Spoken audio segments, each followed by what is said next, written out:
안녕하십니까. 뉴스마켓의 최리나입니다. 이번 주 FOMC 회의가 시장의 온통 관심사로 떠오르고 있죠. 지난주 코스피가 이미 2% 가까이 하락을 했고요. 지난주에 이미 코스피는 4% 가까운 하락을 했습니다. 4%, 2% 주간 단위로만 이렇게 크게 2연타를 맞았으니 코스피가 주저앉는 것도 당연지사일 텐데요. 지난주 1900을 깨고 연중 최저치까지 추락했었던 코스피가 이번 주 과연 FOMC 회의가 걸려있는 분수령을 맞아 반등할 수 있을지가 초미의 관심사로 떠오르고 있습니다.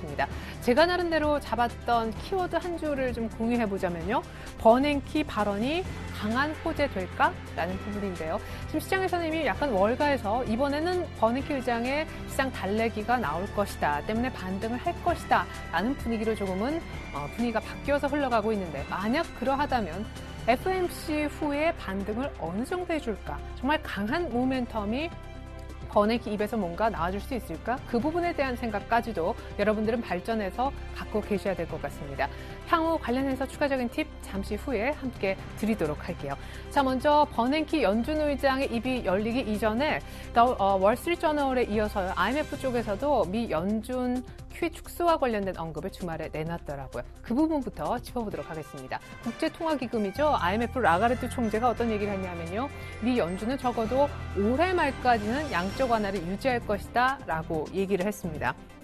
아마 본격적인 그 출구 전략, 양적 완화 축소 시기는 적어도 내년도 초 정도가 될 건데, 그 규모 축소도 굉장히 좀 소폭으로만 할 것이어서 지금 최근에 급등락 보이고 있는 국제금융시장의 어떤 이런 리액션은 굉장히 과하다, 시장의 과민 반응을 보이고 있다라면서 오히려 월스트리트저널에 이어서 IMF까지도 미국 연준의 어떤 그 정책적인 부분에 대해서는 시장에 조금 도움되는 말을 해줬습니다. 근데 그럼에도 불구하고요, 뉴욕 증시는 오르지 못했는데요. 얼마나 빠졌는지 하락폭 체크하고 하락 원인도 알아보겠습니다. 주말 앞둔 뉴욕 증시 표정입니다.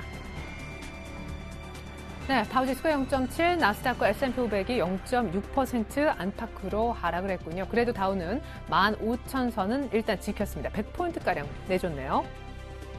지표가 부진했습니다. 물론 이제 IMF 쪽도 연준이 올해까지는 양적 완화를 유지할 거야라고 안심성 발언을 내놓기도 했지만 미국의 내년도 성장률을 3%에서 2.7%로 내린 것도 악재였고요. 안 좋았던 지표는 소비 심리 지표, 미시건대 소비 심리 지표가 지난달에는 6년 내 최고였다가 이번 달은 약간 안 좋아졌다는 부분하고요. 경상수지 적자 규모도 지난달, 그러니까 한 달 전에 비해서는 조금 3% 안팎으로 늘어나는 것이 악재였습니다. 뉴욕 증시가 빠진 원인 이제는 이해가 좀 되시죠? 이번엔 유럽 증시 한번 보겠습니다. 유럽은 뉴욕보다 먼저 열리고 먼저 닫혔는데요. 분위기는 나쁘지 않았습니다. 오히려 오른 모습이 지금 나타나고 있습니다. 독일과 영국, 프랑스 모두 소폭이지만 사실상 거의 제자리 걸음 수준이고 독일 정도가 0.4% 뛴 것이 포착이 되고 있군요. 네, 제일 중요한 FOMC 얘기를 좀 해보고자 합니다. 아까 잠깐은 말씀드렸는데요. 18일, 19일 양일간에 치러지고요. 19일 FOMC 회의 직후에 기자회견을 통해서 벤 버냉키 연준 의장의 발언을 들을 수 있게 됩니다. 지난 5월 달에 벤 버냉키 연준 의장이 약간의 이제 시장의 혼선을 빚었다는 평가를 받고 있기 때문에 이번 주에 과연 시장의 혼선을 좀 잠재울 수 있을까? 그것이 관건인데요.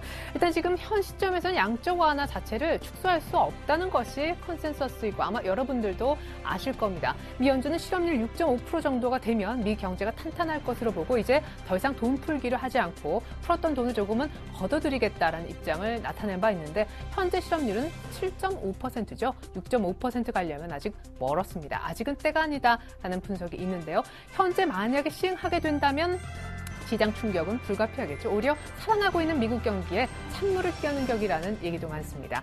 한 가지 더 흥미로운 부분 좀 공유해보자면요. 한 전문가 오늘 현대증권에 계시는 오성진 리서치 센터장님하고 전화 연결했었는데 만약에 양적 완화 축소가 진짜 시행되는 내년 초 정도가 되면 내년 초로 보고 계신데요. 지금 논의하는 그 시점하고 실제 축소가 되는 시행 시기하고는 약간 차이가 있는 것이죠. 실제 출구 전략이 시행되면 오히려 시장은 괜찮을 것이라고 합니다. 그 전에 이제 뭐 언제부터 줄일 거냐, 얼마만큼 줄일 거냐 이런 논의가 한창일 때 시장은 흔들릴 거고 정말 짠 양적 완화 줄인 시점에는 미국 경제가 탄탄하다라는 것이 드러나는 시점이라 그때는 시장이 오히려 충격을 좀 덜 받을 것이다 라는 그런 재미있는 분석이 나왔습니다. 그러니까 일단은 지금 논의가 되고 있는 이 시점에 조금 흔들리는 것인데 이번 FOMC에서 QE 축소는 얘기가 나올 수가 없다라는 것이죠. 내년 초가 현실적인 그런 시점이 될 거고 아마 불안은 어느 정도 잠재워 줄 거는 같습니다. 네, 이것을 좀 드러내는 지표가 크레딧 지표가 있는데요. 미국의 10년물 국채금리입니다. 제 차트 함께 공유합니다. 자, 미국의 10년물 국채금리가요. 미국의 출구 전략 우려, 양적 완화 축소 우려 때문에 2.28%까지 올라갔었습니다.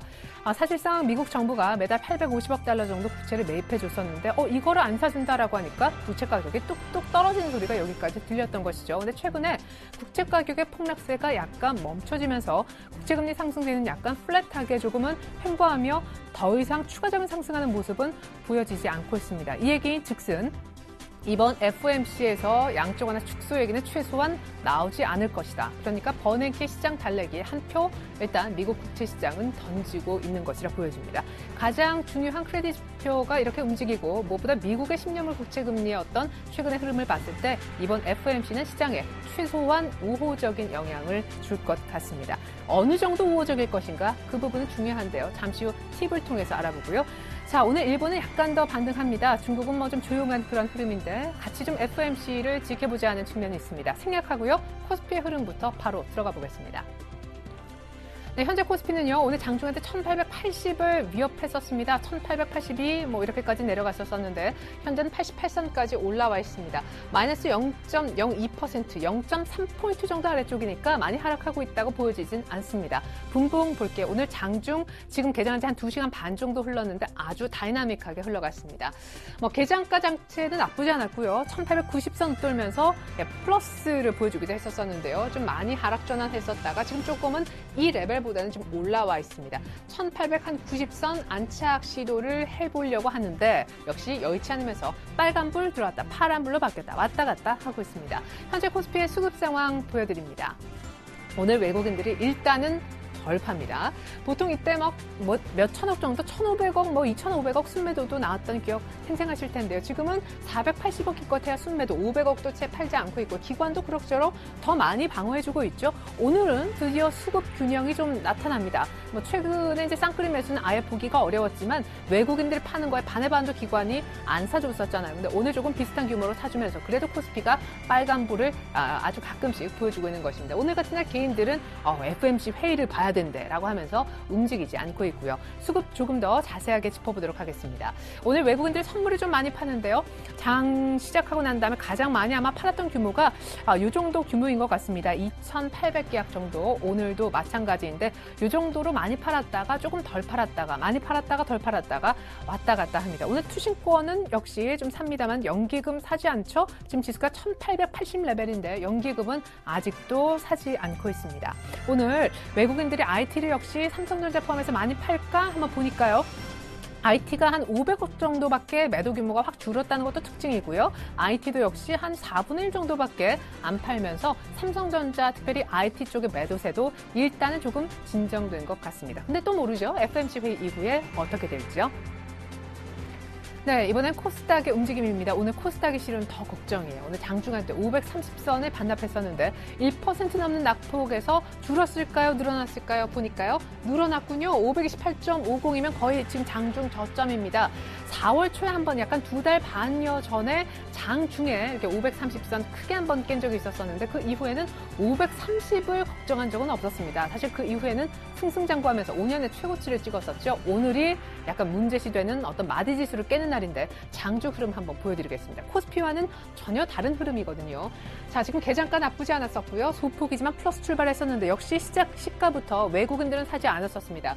1차 충격이 있었고 2차 충격이 있었고 지금까지도 흐르면서 거의 지금이 저점인 모습인데요. 오늘 528.39, 1.4%가량 사실상 급락하면서 코스피는 거의 상승 전환까지 하고 있는 반면에 오히려 코스닥은 헤매게 생겼습니다. 양시장 모두 빨간불 출발이었는데 전혀 다른 양상으로 진행되고 있죠. 코스닥의 수급 보여드리겠습니다. 역시 외국인들은 팔겠는데요. 얼마나 팔까요? 120억 정도 매도고요. 기관도 역시 같이 매도. 사실상 오늘 코스닥에 이렇게 낙폭이 1% 이상 커지고 장중에 530을 깬 데는요, 기관이 사주지 않고 외국인과 같이 쌍끌이 매도하면서 좀 이를 키운 측면이 있다 하겠습니다. 개인들이 사고는 있지만 역시 개인들이 사도 계속해서 코스닥은 흘러내리고 있습니다. 코스닥이 이렇게 되면 나흘째 하락세가 될 것 같습니다. 자, 이번엔 원달러 환율의 상황입니다. 지난주 금요일 기억하십니까? 미국의 지표가 좋으면서 원달러 환율이 하루 만에 하락했었는데 오늘은 정반대 상황이 되고 있습니다. 지표가 좋지 않자 원달러 환율이 곧바로 상승 전환하는 이런 모습인데요. 1127원 90전 정도인데 장중 흐름 보실까요? 어차피 FOMC 회의가 역시 환시장에도 크나큰 영향을 주는 그런 분기점이 될 것이라서 오늘 환시장도 아주 등락이 좀 심합니다. 1128원 중심으로 해서 한 1원, 2원 정도 왔다 갔다 하는 그런 흐름인데요. 지금 1130원까지는 아직 아니고요. 오르긴 하지만 상승폭도 여전히 제한적으로 보여집니다. 네, 이번에는요, 시가총액 상위 종목의 모습 보여드리겠습니다. 삼성전자가 지난주 금요일날 반등을 했었는데 오늘까지도 소폭이지만 추가적인 상승하고 있습니다. 진짜 소폭이네요. 퍼센트로 보십시오. 돈으로 보지 마시고요. 주가로 0.22%니까 0.2% 정도밖에 오르지 않고 있습니다. 오늘 자동차 쪽이 그나마 좀 시장을 잡아줍니다. 현대차도 장중 한때 2%까지 오르기도 했었었는데 지금 20만 원 전후로 해서 조금 안착 과정이 진통이 있는 듯 보여지고요. 오늘 현대차보다도 조금 더 어떤 안착 흐름이 좀 더 강한 상승이 보여지는 것은 기아차도 아닌 현대모비스입니다. 모비스가 오늘 2.5%가량 오르죠. 아주 오래간만에 반등하는 건데 외국인들의 매수가 지금 잡히고 있습니다. 삼성생명도 반등합니다. 포스코 좀 부진한데요. 나머지 종목 더 보여드리겠습니다. 오늘 사실 말씀드릴 만한 종목이 SK 하이닉스입니다. 하이닉스가 많이 빠지죠. 3만 원대까지 다시 내려왔습니다. 3만 3천 원 정도 찍은 것이 며칠 안 됐는데요. 지금 3.3%. 지금까지 보여줬던 시가총액 상위 종목 가운데 SK 하이닉스의 흐름이 가장 좋지 않습니다. 하이닉스 차트 한번 보여드릴게요.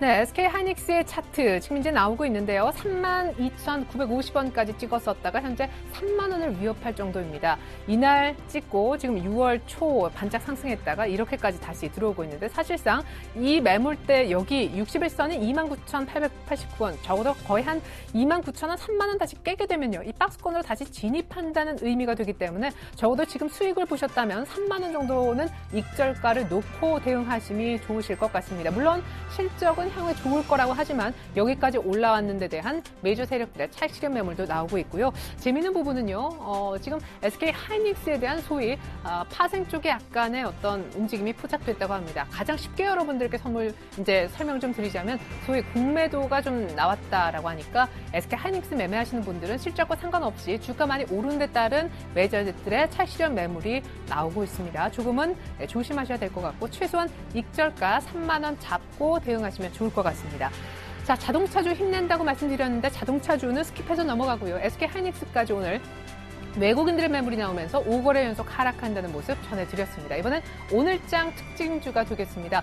금호종금에서부터 제가 몇몇 종목 한번 정리를 좀 해봤는데 사실 금호종금은요 이틀 연속 상한가를 치고 있습니다. 우리금융 쪽에서 확실히 M&A 해서 데리고 간다고 하죠. 오늘 이틀 연속 상한가 모습 보여주고 있고요. 현대엘리베이터, GS건설, 강원랜드 이하 지금 카지노주까지 모두 파란불인데 하락폭이 장난이 아닙니다. 특히 현대 엘리베이터는요, 지금 두 자릿수 이상도 급락을 했다가 왔다 갔다 하고 있는데요. 지금 160만 주 정도, 6만 6천 원대 받은 160만 주 신주 물량 부담을 겪고 있고요. 무엇보다 이제 북한 관련해서 이게 지금 남북 간의 대화가 잘 안 되고 있습니다. 잠시 후 이제 관련된 테마도 좀 보여드리겠지만 북한이 우리 말고 미국하고 또 대화를 할 그런 채널을 좀 다른 쪽을 톡톡 두드리고 있어서요. 남북 관련해서도 잘 풀리지 않아서 현대상선과 함께 같이 테마로 관광, 금강산 테마로 올라갔던 현대상선 그렇지 않아도 분위기가 좋지 않은 데다가 지금 160만 주 물량 부담 얘기까지 나왔고요. 또 한 가지는요. 지금 신용등급 전망까지 오늘 같이 깎였다고 합니다. 정확히 얘기하면 3중 악재 속에 현대 엘리베이터는 하락하고 있는데 추가 하락 가능성 전문가들을 더 높이 사고 있습니다. GS건설도 만만치 않아요. 지금 3만 원대 어닝 쇼크 한번 나섰죠. 멀리 가보면은. 그리고 이제 하명수 사장의 어떤 사퇴 소식이 있었었고요. 그 다음에 오늘은 어떤 소식이 있느냐? 예, 바로 분식 회계설이 나왔습니다. 때문에 이제 금감원의 특별 감리가 대상이 될 거라고 하는데 만약에 이제 특별 감리 들어가서 분식 회계까지 진짜 발견이 된다라면 GS건설은 펀더멘털에 크게 손상을 입을 수도 있겠습니다. GS건설 역시도 추가 하락 가능성을 전문가들은 점치고 있기 때문에 신규 매수는 역시 현대엘리베이터와 마찬가지로 조금 자제하실 필요가 있겠습니다. 또 한 가지 오늘 강원랜드가 3% 정도 하락이에요. 32,350원. 강원랜드보다 더 많이 빠지는 게 사실상 파라다이스와 GKL로 보여지는데요. 강원랜드 자체적으로도 악재가 있고 카지노주 전체적으로 빠지는 모습으로 보아 카지노주에도 악재가 있는 모양이죠. 그렇습니다.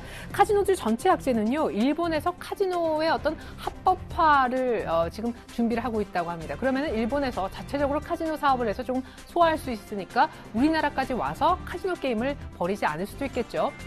외국계 카지노들 두 종목이 더 많이 빠지는 이유가 되겠고요. 강원랜드의 경우에는요, 지금 700억대, 770억 가까이 되는 통상 임금 소송까지 지금 같이 불거졌습니다. 겹악재 속에 빠지고는 있지만 사실상 다른 두 카지노주보다는 약간 더 덜 빠지는데 꽤 괜찮은 그런 흐름을 보이다가 약간 이평선 다들 걸치고 있습니다. 강원랜드 정도만 차트 한번 열어볼까요?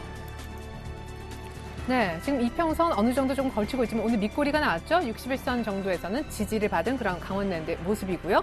파라다이스 한번 보면요. 파라다이스도 최근에 계속 괜찮은 흐름이었을까요? 한번 보여드리겠습니다. 괜찮았고 약간 횡보했었는데 오늘 다시 5%가량 내리면서 역시 마찬가지로 61선에 걸쳐 있습니다. GKL의 오늘 하락폭이 조금은 가장 크네요. 역시 진행 괜찮았다가 오늘 61선 건드리고 있습니다. 네, 이번에는 셀트리온 한번 보겠습니다. 코스닥의 오늘 시가총액 상위 종목 가운데 좀 볼만한 종목이 셀트리온이었는데요. 램시마 쪽에서 유럽 괜찮다 하는 그런 호평을 받았다라고 합니다. 오늘 3%가량 올랐었는데 약간은 이제 윗꼬리를 동반하는 것 같죠? 코스닥 시장 상황이 워낙 좋지 않아서인 것 같습니다. 그래도 코스닥 빠지는 것 대비 오늘 셀트리온은 나름대로 호재가 있어서 잘 버티고 있는 점이고요. 테마주 좀 준비를 해봤습니다. 오늘 밖에 비가 오는지 모르겠어요. 제가 출근하는 새벽에는 아직까지 비는 안 왔었는데 중부지방은 오늘 밤부터 온다고 하죠. 장마 구간에 접어들었습니다. 제스퀴카는 위닉스는 워낙 이제 앞서 달렸었는데 오늘 이제 급등을 했다가 상승폭은 좀 많이 줄였군요. 1% 정도만 상승하고 있지만 여전히 신고가이고요. 때문에 이제 장마 테마하면 위닉스, 제스퀴만 생각하실까봐 제가 좀 참고하시라고 종목을 준비해봤습니다. 이 비료 종목들도 이제 사실 같이 테마로 좀 생각하시면 좋아요. 병충해 장마 때문에 많이 생길 수 있어서 비료도 많이 수요가 늘 수 있다고 하는 측면에서요. 경농, 조비, 남해화학 많이 뛰죠. 효성 OMB도 상승폭이 약간씩은 줄고 있습니다. 오늘 시장 상황에 연동되는 조금은 안타까운 모습입니다. 이번엔 나머지 정치 관련 테마도 있고요. 남북 관련 테마도 한번 살펴보고자 합니다. 금요일 날 안철수 테마 한번 바람이 불었었죠. 뜬금없다라는 제가 표현을 좀 드렸었는데 오늘은 문재인 테마주 바람이 불고 있습니다. 전일에 북한산은 이제 산행을 하면서 사실상 정치 재개한 것이 아닌가 이런 분석이 나왔는데요. 오늘 바른손 이미 두 자릿수고요. 우리들 제약, 우리들 생명과학은 상한가에 접어들었습니다. 유성 TNS, 위노바, 조광 페인트 등은 상승폭은 좀 미미하지만 역시 같이 좀 꿈틀하는 그런 움직임이고요. 자, 이번에는 살인진드기 테마를 한번 보도록 하겠습니다. 살인진드기 관련해서 이미 사망자가 5명으로 늘어났다고 하죠. 계속해서 죽지 않은 테마. 그러나 옛날 같지는 않습니다. 대한유팜이 기껏 해야 대장주라고 할 수 있는데 이글백과 함께 6% 정도에 그치고 있는데요. 대한유팜 한번 볼까요? 예전에 한번 오르면 5월 달에 이렇게 급등까지 했었었는데 최근에 올라봤자 음봉으로 다시금 이렇게 빠지거나 최근에 음봉 진행이 많았죠. 이렇게 큰 윗꼬리가 이렇게 길게 달리면서 상승에 좀 버거워하는 모습이 보여졌습니다. 오늘도 역시 사망자가 늘었다고 하지만 4% 정도밖에 오르지 않으면서 약간의 테마는 계속 이어지겠지만 단타 외에는 사실상 큰 수익을 벌이기에는 테마가 이미 한풀 조금 지났다라는 느낌도 듭니다. 이번엔 남북 경협주 한번 볼까요? 이제 북한이요. 미국 쪽에 북미 고위급 회담을 제안했다는 그런 소식이 있었었는데 오늘 경협주가 조금 또 어떻게 북한하고 대화의 물꼬가 트일까 오늘 좀 번뜩입니다. 현대 상선은 오늘 엘리베이터와 전혀 다른 진행 괜찮고요. 에머슨 퍼시픽도 원래 매수 잔량이 굉장히 많았던 종목이었는데 상한가 다시 들어갔습니다. 현대 엘리베이터는 아까 3중 악재 때문에 밀린다고 말씀드렸고요. 전기자 붙은 이화전기, 재룡전기, 광명전기 등도 진행이 나쁘지 않습니다. 자, 마지막으로 시장 팁 한번 챙겨보도록 하겠습니다. FOMC 회의가 중요하다고들 많이 얘기합니다. 그렇죠?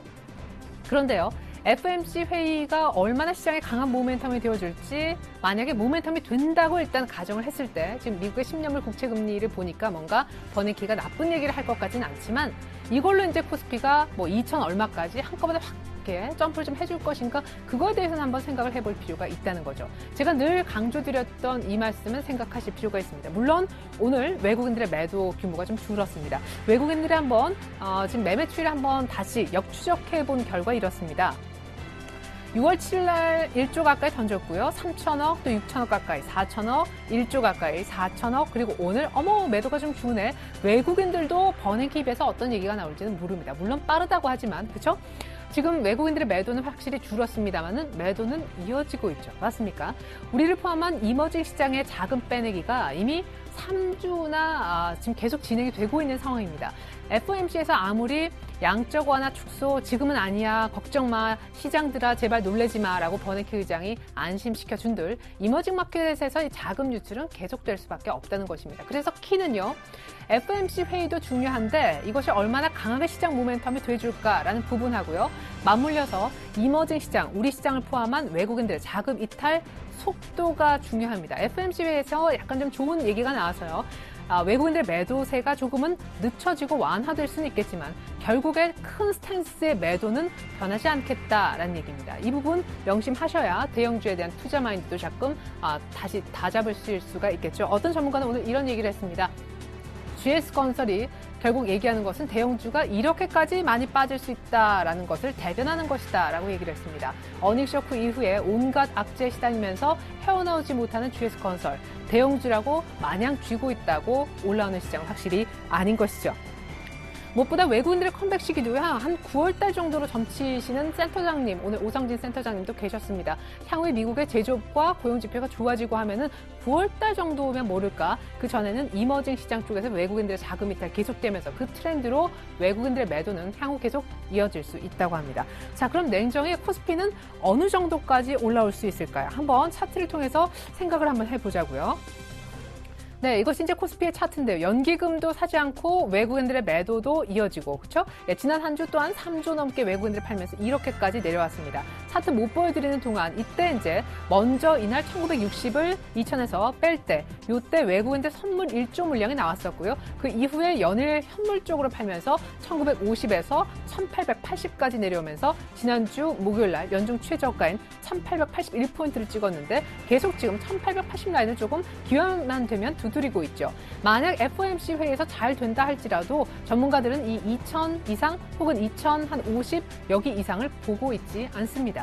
일단 자금은 다 나오는 건데 버네키 의장은 시장의 충격을 원하지 않습니다. 사실상 라가르드 IMF 총재도요. 출구 전략 관련해서 가장 중요한 것은 미국 연준의 시장과 아주 원활하게 커뮤니케이션을 해나가는 것이다 라고 얘기를 했습니다. 그러니까 버네키 의장이 좋은 얘기 한다고 해서 그걸 너무나 순진하게 좋은 얘기로만 받아들일 것이 아니라요. 시장의 충격 없이 버네키는 역시 출구 쪽으로 끌고 갈 겁니다. 다만 지금이 아직 때가 아니라는 점을 강조하겠죠. 거기에 유혹을 받을 것인지 아니면 정말 냉정하게 버네키 의장의 발언을 분석할 것인지는 여러분들의 몫이 되겠습니다. 자, 코스피의 반등이 크지 않을 것을 감안한다면 포트폴리오를 어떻게 재정비해야 될지 한번 관심 있게 생각을 해보셔야 될 것 같습니다. 일단은 관망하시는 게 좋겠고요. 코스닥 마지막으로 차트 잠깐 보겠습니다. 이것이 이제 코스닥의 차트인데, 자, 4월 달에 이렇게 한번 121선까지는 안 가지만 길게 밑꼬리를 내리면서 이때 528.15의 종가가 나왔습니다. 이때 저점은 510선이었으니까요. 한참 내려가죠. 근데 오늘 이 이후에 한참 동안 건드리지 않았던 녹색 라인 깨지자마자 파란 선 깨졌죠. 그러면서 파란 선에서 반등을커녕 오늘이 문제입니다. 자, 이때 한번 파란 선 지지가 되고 금요일도 지지가 돼서 그럭저럭 괜찮았는데 오늘 이렇게 쭉 이탈하는 모습, 그것도 5일선에 맞고 떨어졌습니다. 물론 개파락은 아니었는데 이제 이 핑크색 보이시죠? 핑크색이 200일 이동평균선입니다. 526선 이 정도 못 지켜주면 코스닥은 520선은 쉽게 깨고요. 이 정도 라인까지 520선 아래쪽까지 다이렉트로 내려갈 수 있다는 거 참고하셨으면 좋겠습니다. 제가 늘 말씀드렸죠. 외국인들의 이탈이 이미 시작됐습니다. 코스닥의 외국인들은 5월 30일 이후에 단 한 번도 사실상 사지 않았고 이때 산 거는 그 다음날 곧바로 팔았다라고 말씀드렸습니다. 사실상 10일 거래일 연속 외국인을 매도하는 코스닥, 오늘은 기관도 사지 않고 이동평균선은 다 깨졌습니다. 코스닥 쪽의 종목 잘 골라야 되겠지만 시장 분위기가 너무 좋지 않을 때는 종목 고르는 것보다 내가 지금 주식을 사야 될 때인가부터 다시 원론적인 질문을 던져보시는 게 어떨까 싶습니다. 조심 또 조심하시라는 말씀 드리고요. FOMC 회의 결과 같이 좀 지켜보자고요. 고맙습니다.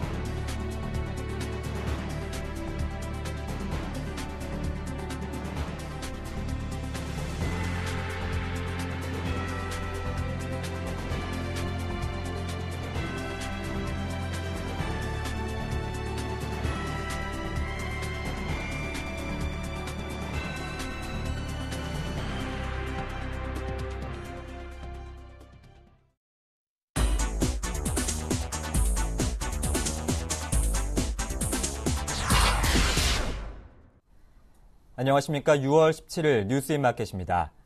북한이 지난 16일 국방위원회 대변인 중대담화를 통해 북미 간 고위급 회담을 전격 제안했습니다. 북한의 이번 제안은 남북당국 회담이 무산된 지 5일 만에 나왔습니다. 국방위 대변인은 이날 북미 고위급 회담의 의제에 대해 군사적 긴장 상태 완화, 정전체제의 평화체제 전환, 핵 없는 세계 건설 문제 등 양측이 원하는 여러 문제가 될 수 있을 것이라고 밝혔습니다. 이번 북한의 제안은 최룡해 군 총정치국장이 김정은 위원장의 특사로 중국을 방문해 시진핑 국가주석에게 육자회담 등 대화 의지를 밝힌 것에 대한 후속 조치로 보입니다. 이에 대해 미국 백악관은 비핵화를 준수하겠다는 행동을 먼저 보여줘야 한다는 반응을 보여 북한의 대화 제의에 유보적인 태도를 보였습니다. 케이틀린 헤이든 미국 백악관 국가안보회의 대변인은 대화를 위해선 북한이 유엔 안정보장이사회 결의안을 준수하는 것을 포함해 국제 의무를 지켜야 한다며 우리는 북한을 말이 아니라 행동으로 판단할 것이라고 밝혔습니다. 미국의 양적 완화 축소 우려로 인한 채권금리 급등과 에스텍스그룹 사태 등의 여파로 회사채 시장이 얼어붙었습니다. 이로 인해 신용등급이 낮은 기업들이 직접 금융을 통한 자금 조달이 더 어려워지고 있습니다. 에스텍스 페노션 법정관리 신청의 여파로 해운업체들이 발행한 3년 만기 회사채 평균 금리가 지난달 6%대에서 최근엔 9%대로 급등했습니다. 조선업체도 3년 만기 회사채 평균 금리가 지난 2일 연 4.96%에서 지난 12일 연 7.04%로 올랐습니다. 건설업체들의 회사채도 금리가 높아지면서 국고채와의 금리 차이가 커지는 현상이 지속되고 있습니다. 최근엔 채권 가격이 하락하면서 회사채의 거래량이 2개월 만에 3분의 1로 급격히 감소했습니다. 주간 회사채 거래량은 4월 마지막 주에 3조 7천억 원 수준이었으나 지난주에는 1조 1천억 원까지 줄어들었습니다. 지난해 발행 직후 고액 자산가들의 뜨거운 관심을 모았던 국고채 30년물이 최근 금리가 급등하면서 투자 피해가 커지고 있습니다. 한국금융투자협회에 따르면 국고채 30년물 금리는 지난 12일 연 3.49%까지 올라가며 사상 최고점을 찍었습니다. 최저치였던 작년 10월 10일 연 2.94%를 기록했던 국고채 30년물은 8개월 만에 금리가 0.55%포인트 급등했습니다. 지난해 9월 처음 발행된 국고채 30년물은 당시 저금리 기조가 계속될 것이란 전망 아래 고액 자산가들 사이에서 큰 인기를 끌었습니다. 개인 투자자 중심으로 수요가 급증하면서 한때 국고채 30년물의 금리가 10년물과 20년물의 금리를 밑도는 금리 역전 현상이 나타나기도 했습니다.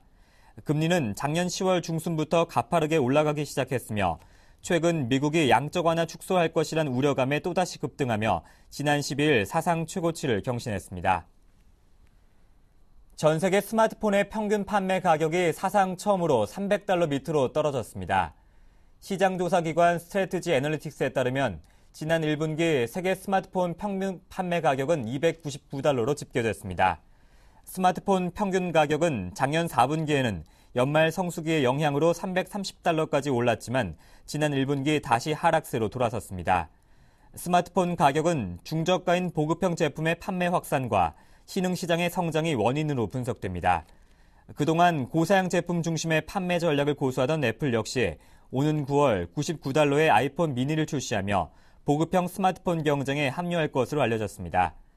스마트폰 평균 판매 가격은 제조사별로 보면 애플이 $614로 다른 회사보다 월등히 높았으며 삼성전자와 림이 각각 $317와 $289를 기록했습니다. LG전자는 $267로 HTC에 이어 5번째였습니다. 이어서 오늘의 기업 뉴스를 전해드립니다. 때이른 무더위로 맥주 소비량이 지난달 대폭 증가했습니다. 주류업계에 따르면 지난달 오비 맥주와 하이트진로의 맥주 출고량은 50ml 20병 기준 총 1,862만 6천 상자를 기록하며 전월보다 27.5% 늘어났습니다. 오비 맥주와 하이트진로의 판매량은 국내 맥주 시장의 90% 정도를 차지하고 있고 수입 맥주의 점유율이 10% 정도입니다. 오비 맥주의 지난달 출고량은 1,075만 상자로 전월에 비해 20% 뛰었습니다. 2위 업체인 하이트진로의 5월 출고량도 787만 6천 상자로 39.4% 증가했습니다. 오비 맥주 관계자는 지난달 때이른 무더위로 시원한 맥주를 찾는 소비자들이 크게 늘었다며 여름철인 6월부터 8월에는 맥주 판매량이 급증할 것이라고 기대했습니다. 국내 연예 미디어 시장 규모가 작년 세계 7위를 차지했습니다. 다국적 회계 컨설팅 기업 프라이스 워터하우스 쿠퍼스에 따르면 작년 세계 연예 미디어 시장은 1조 6,385억 달러로 집계됐습니다. 이 중 한국 시장은 451억 달러로 시장 규모에서 7위에 올랐습니다. 1위는 미국 시장으로 4,988억 달러였으며 일본, 중국, 독일, 영국 순이었습니다. 작년 한국 시장의 전년 대비 성장률은 7.4%로 세계 시장 성장률 5.1%를 웃돌았습니다. 용산국제업무지구 개발 사업에 뛰어든 롯데관광개발이 신청 4개월 만에 기업회생 절차를 졸업할 전망입니다. 롯데관광개발은 지난 13일 서울중앙지방법원에 1,100억 원 규모의 대주주 사재 출연과 출자 전환 등이 담긴 회색 계획안을 제출했으며 법원이 이를 승인하면 회생 절차 조기 종결을 신청할 예정이라고 밝혔습니다. 롯데관광개발은 용산국제업무지구 개발 사업에 총 1,763억 원을 투자했으나 사업이 무산 위기에 처하면서 올해 3월 18일 법원에 회생 절차 개시를 신청했습니다. 국내 30대 그룹 중 CJ그룹은 4년 만에 직원이 2배 이상 늘어 일자리 증가율 최고를 기록했습니다. 재벌닷컴이 공기업을 제외한 자산 순위 30대 민간그룹의 직원 현황을 조사한 결과 작년 말 기준 파견 근로자를 제외한 전체 직원은 112만 2,984명으로 집계됐습니다. M&A를 통한 직원 증가를 제외하고 30대 그룹 일자리는 4년 만에 24.9% 늘어났습니다. CJ그룹은 2008년 말 19,000명에서 작년 말 46,000명으로 4년 만에 직원이 2배 이상 늘어 30대 그룹 중 가장 높은 직원 증가율을 기록했습니다. 6월 17일 뉴스인마켓이었습니다. 고맙습니다.